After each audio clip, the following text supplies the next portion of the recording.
Hey YouTube, I've got another video here for you. It kind of ties into a little bit into the video that I put out before called Prepping is Stupid, Don't Waste Your Money.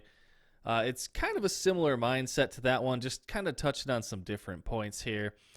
The reason I'm making this video is because I recently talked to somebody, again, somebody who isn't really into the whole quote unquote prepping thing, but again, I think there's more to it than meets the eye. I think that a lot of what people think about is what they see from TV shows and stuff, and just what they hear in the news. And they think that the word prepper is just a dirty, dirty word.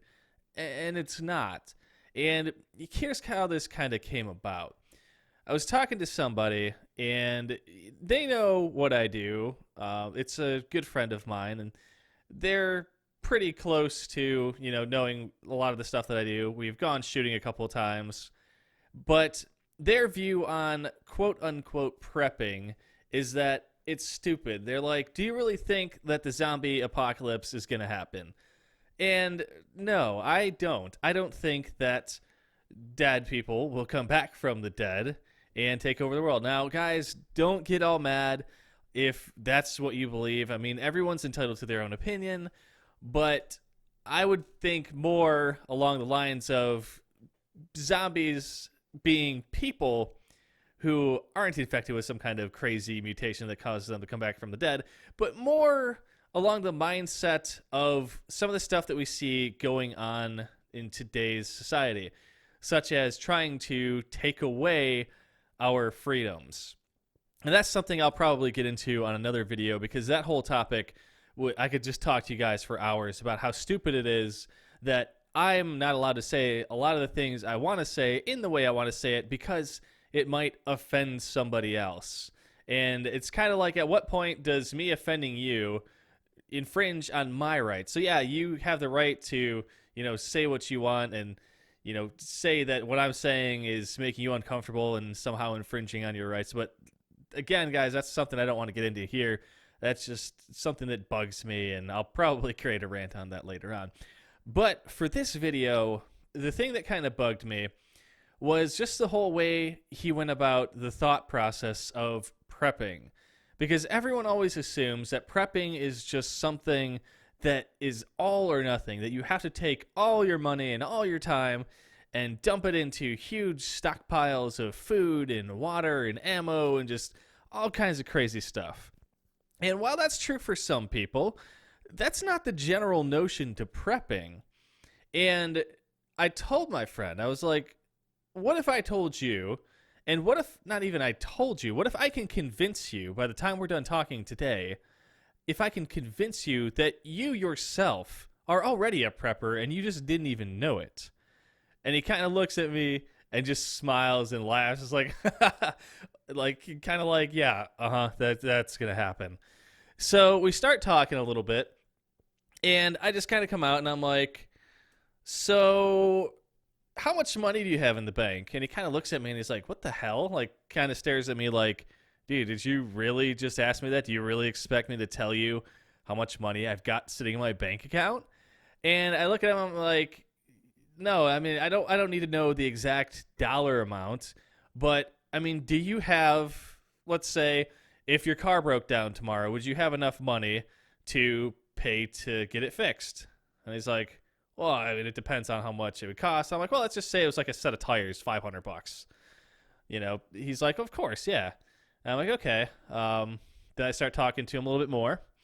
And I'm like, so do you have enough money saved up so that if something happened to your house and you had to go stay in a hotel for a week or two, that you'd be able to cover that bill? And he's like, yeah, again, he's not telling me exactly how much he has in there. I'm like, okay, that makes sense. And I didn't say anything at that point because I still wanted to keep leading him on without exactly showing him where I was going with this.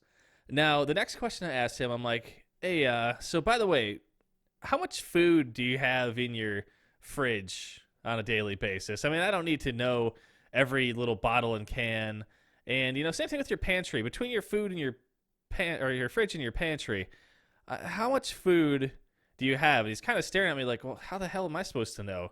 because everyone's got bags of sugar and boxes of cereal and sticks of butter and gallons of milk and all kinds of crazy little things in jars.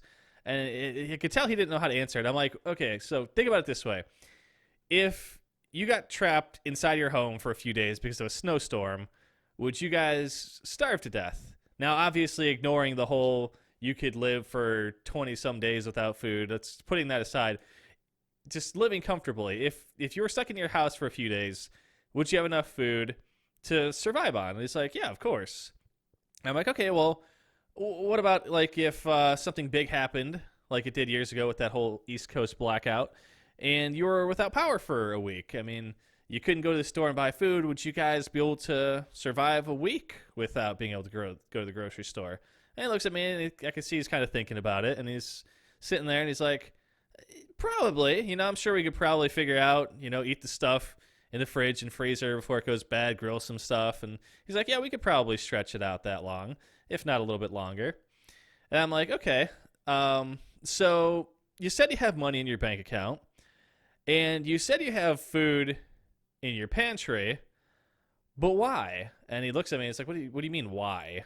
Because I need that stuff. And I'm like, yeah, but why? If you have money, you could go to the store every night on your way home and just pick up the stuff you need for that day. And he's kind of like, looks at me like, what? Why would I do that? And he's like, I don't always have time or even ambition to run to the store every single day. And I'm like, okay, so basically you're saying that you keep a lot of food stocked in your fridge and your pantries for the chance that either you won't have time to get to the store, or you won't feel like it, or maybe just something happens where you're not even able to get to the store.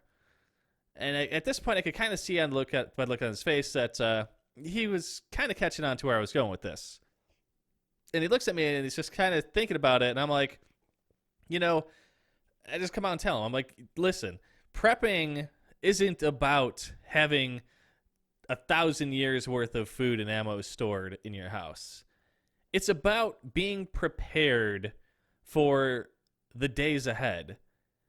And I related it to him because I'm like, just like you have food in your pantry to feed your family in case for some reason you can't get to the store or whatever, that's being prepared. You're preparing for a day or a few days where you might not have access to that stuff.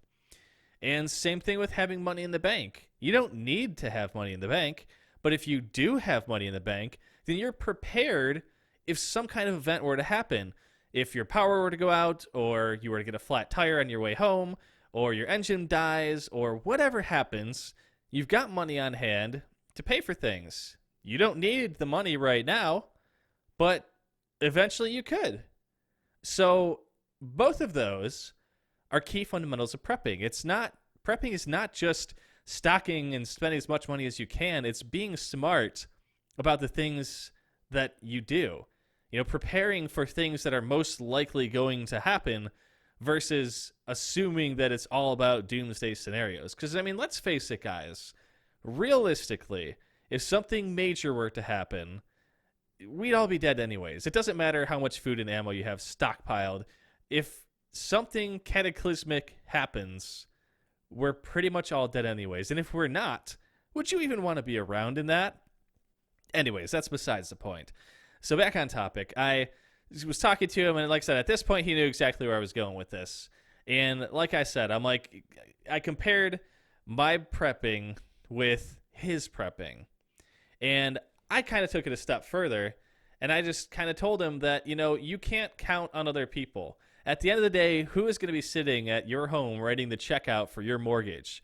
It's going to be you. So if something happens, if the power goes out, who's going to be sitting there feeding your family? It's going to be you.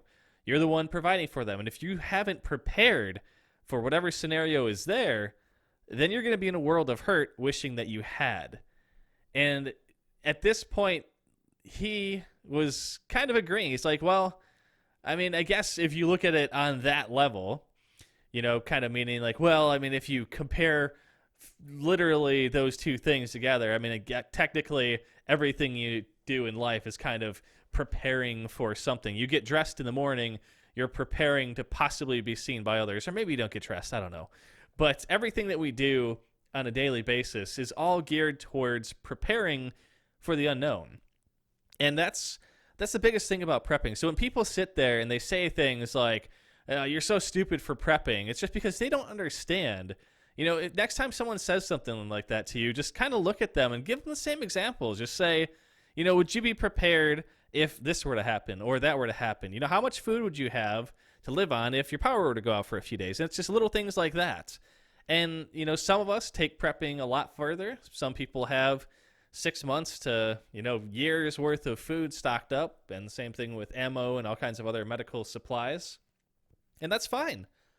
There's nothing right or wrong about it. It's what you feel like it's most likely going to happen to you. If you live in an area where you have frequent power outages or blocked accesses to certain stores, then yeah, you should probably think more about prepping for those types of events. But like I said, prepping, it's kind of a lifestyle. It's not just one little thing here or there. It's thinking about everything. If this were to happen, would you be prepared for it? If that were to happen, would you be prepared for it? And I think that's what a lot of people get freaked out about, is they're like, oh my God, if the world were to end, what do I need to survive this? And, they need to stop thinking like that and just be able to take care of the day-to-day stuff, the stuff at hand. So with that, guys, I hope that you kind of agree with this. If you don't, I'd really like to hear your feedback in the comments, because, I feel like as a prepper, this is kind of my thoughts, and I feel like I share this sentiment with a lot of people. I know my friends that I talk to about this stuff feel the exact same way. And they've actually even convinced some people to think the way I do just by this kind of logic, because it takes something that they think is weird and scary and puts it into perspective with them so that they actually look at it in a more reasonable light, the way it should be looked at, not as some kind of scary, crazy hobby. But yeah, so let me know what you guys' thoughts are below. And if you like this video and want to hear my rants about other stuff, if you have other things you want me to talk about, or if you want to hear me talk about how annoyed I am with our lack of rights, then hit that like button and let me know below. But thank you guys for listening, and I will see you later.